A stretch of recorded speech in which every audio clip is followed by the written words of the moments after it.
वक्त विपक्षी पार्टी के नेता सबूत दे रहे हैं राम मंदिर चोरी मामले में, जमीन खरीद घोटाला मामले में, लेकिन इस बीच इन विपक्षी नेताओं के झूठ की पोल खुल रही है। आज कच्चा चिट्ठा खोलेंगे उन बड़े नेताओं का जो सबूत देने तो गए लेकिन खुद फंस गए, और जब उनके खिलाफ नोटिस जारी होता है तो हाथ जोड़कर गिड़गिड़ाने लगते हैं, रोने लगते हैं। एक्सपोज करेंगे उन नेताओं को भी जो एजेंसी को झूठा सबूत देते हैं और आप जैसे लोगों को बेवकूफ बनाते हैं। नमस्कार, कैपिटल टीवी का खास शो कच्चा चिट्ठा देख रहे हैं आप। मैं हूं आपके साथ हर्ष भारद्वाज। आम आदमी पार्टी से राज्यसभा सदस्य और उत्तर प्रदेश के प्रभारी संजय सिंह ने अयोध्या में चढ़ावा चोरी की जांच कर रही 3 सदस्यीय एसआईटी के प्रमुख और लखनऊ के मंडलायुक्त विजय विश्वास पंत को लखनऊ में दस्तावेज सौंपे। आम आदमी पार्टी से राज्यसभा सदस्य और उत्तर प्रदेश के प्रभारी संजय सिंह ने अयोध्या में चढ़ावा चोरी की जांच कर रही 3 सदस्यीय एसआईटी के प्रमुख और लखनऊ के मंडलायुक्त विजय विश्वास पंत को दस्तावेज सौंपे हैं। संजय सिंह का दावा है कि इन दस्तावेजों में भ्रष्टाचार के सबूत हैं। बीते दिनों मुख्यमंत्री योगी आदित्यनाथ ने कहा था कि अगर किसी के पास चढ़ावा चोरी को लेकर कोई सबूत है तो वो एसआईटी की टीम को सौंप सकता है। संजय सिंह का कहना है कि इन दस्तावेजों में पूरे मामलों में हुई गड़बड़ियों की परतें खुल सकती हैं जो मैंने दी हैं। उनका यह भी कहना है कि मामले की निष्पक्ष जांच तभी संभव है जब सभी पक्षों के पास मौजूदा तथ्य और प्रमाण जांच एजेंसी तक पहुंच सके। लेकिन सवाल है कि संजय सिंह तो यह दावा 2021 से कर रहे हैं, और अगर उन्हें इतनी ही फिक्र थी तो वो पहले पुलिस के पास क्यों नहीं गए? किसी के खिलाफ मामला दर्ज क्यों नहीं करवाया? राम मंदिर दान चोरी मामले के वक्त ही आखिर संजय सिंह को ये सारी बातें क्यों याद आ रही हैं? और अगर झूठे सबूत दिए गए तो क्या संजय सिंह बुरा फंसेंगे? अब संजय सिंह का एक एक करके झूठ आपको बताते हैं। पहला झूठ, राम मंदिर पर संजय सिंह बोल रहे हैं।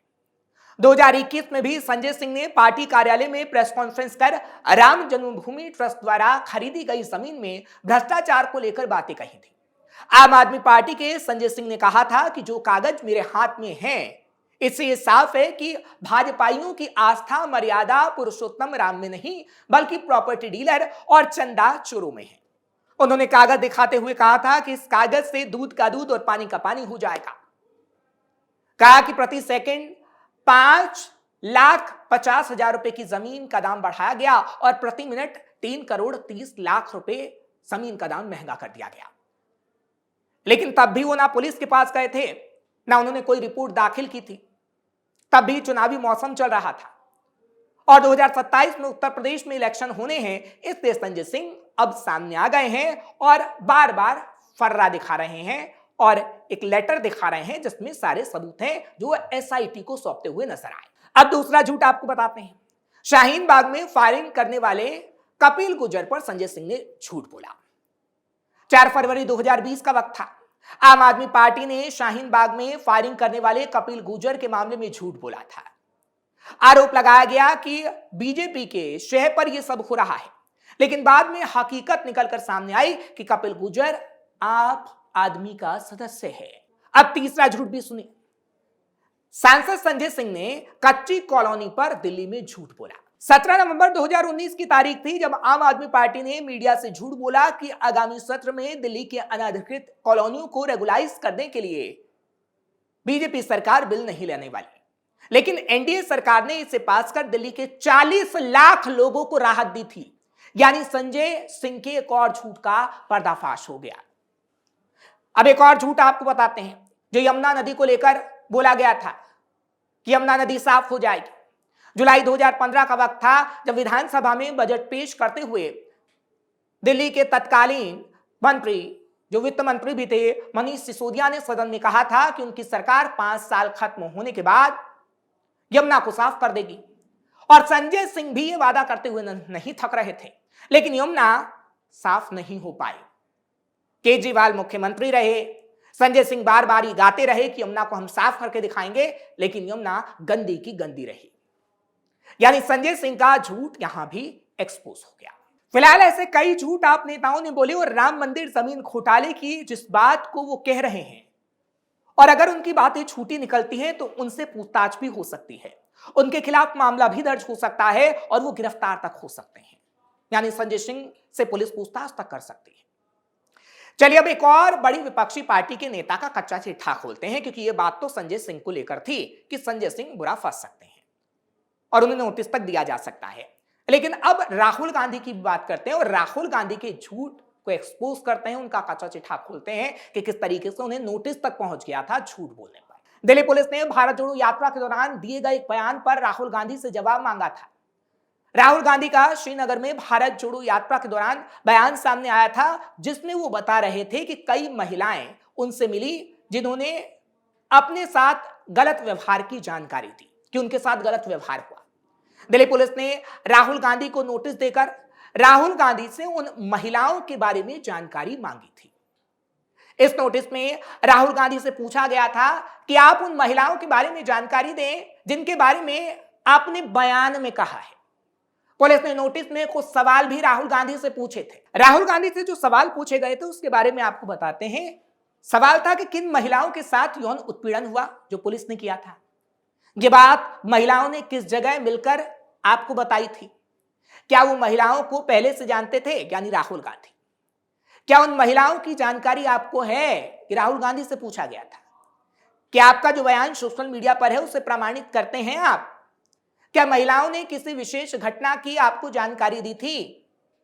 ये बातें पुलिस ने पूछी। जानकारी के मुताबिक दिल्ली पुलिस के एक सीनियर अधिकारी ने 15 मार्च 2023 को नोटिस देकर राहुल गांधी से ये सवाल पूछे थे और राहुल गांधी से बकायदा मिलने गए, लेकिन 3 घंटे इंतजार करने के बाद भी राहुल गांधी पुलिस वालों से नहीं मिले।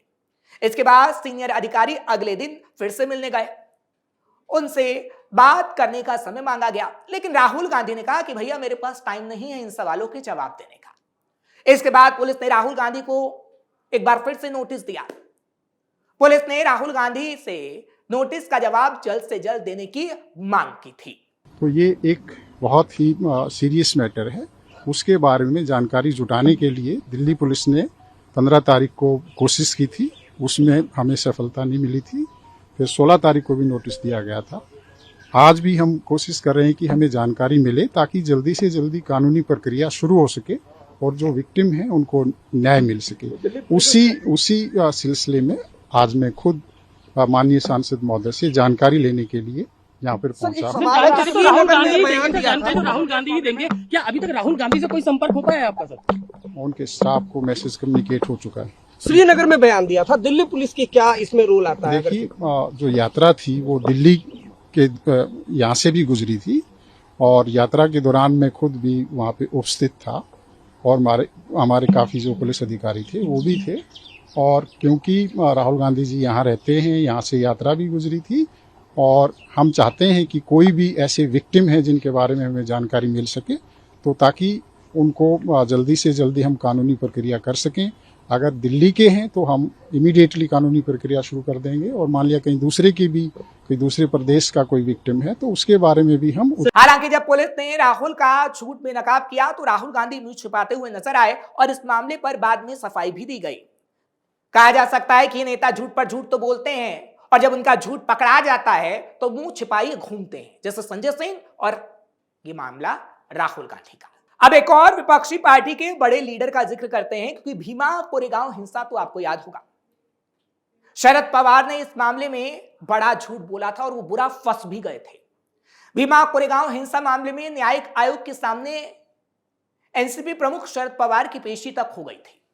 पवार की गवाही को लेकर एक अर्जी लगाई गई थी जिसे आयोग ने स्वीकार किया था। 2018 में जातिगत हिंसा के बारे में शरद पवार के मीडिया को दिए गए बयान के आधार पर उन्हें तलब किया गया था, क्योंकि उन्होंने मामले में झूठ बोला था। पवार ने कहा था कि कोरेगांव भीमा में हिंसा के पीछे दक्षिणपंथी ताकतों की सक्रिय भूमिका से इनकार नहीं किया जा सकता। जनवरी 2018 को भीमा कोरेगांव लड़ाई की 200वीं वर्षगांठ समारोह के दौरान हिंसा भड़क गई थी। घटना में एक व्यक्ति की जान चली गई थी जबकि कई लोग घायल हो गए थे, लेकिन पुलिस ने पवार के झूठ का पर्दाफाश कर दिया था। पुलिस ने पवार से कई सवाल पूछे थे और पुलिस ने कई बातें भी कही थी। पुलिस ने कहा कि 31 दिसंबर 2017 को हिंसा भड़काई गई थी। एल्गार परिषद के सम्मेलन में भड़काऊ भाषण से हिंसा हुई। एल्गार परिषद के सम्मेलन आयोजकों के माओवादियों के साथ संबंध थे। पुलिस ने शरद पवार के झूठ का पर्दाफाश कर दिया था। अब शरद पवार के एक और झूठ का पर्दाफाश करते हैं, कच्चा चिट्ठा खोलते हैं। पूर्व मंत्री और दिग्गज नेता शरद पवार ने अपनी जीवनी ऑन माई टर्म्स में एक खुलासा किया था, लेकिन एक खुलासा लोगों की निगाह से बच गया था।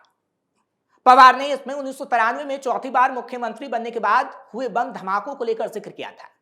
किताब के मुताबिक पवार अफवाहों के फैलने से परेशान थे और शांति लाना चाहते थे। धमाकों को सांप्रदायिक रंग दिए जाने से रोकने को लेकर उन्होंने बताया कि 13 बम धमाके हुए, जबकि हकीकत में 12 बम धमाके हुए थे। उन्होंने बताया था कि 13वां धमाका मुस्लिम बहुल इलाके में हुआ, हालांकि वहां पर ऐसा कुछ भी नहीं हुआ था।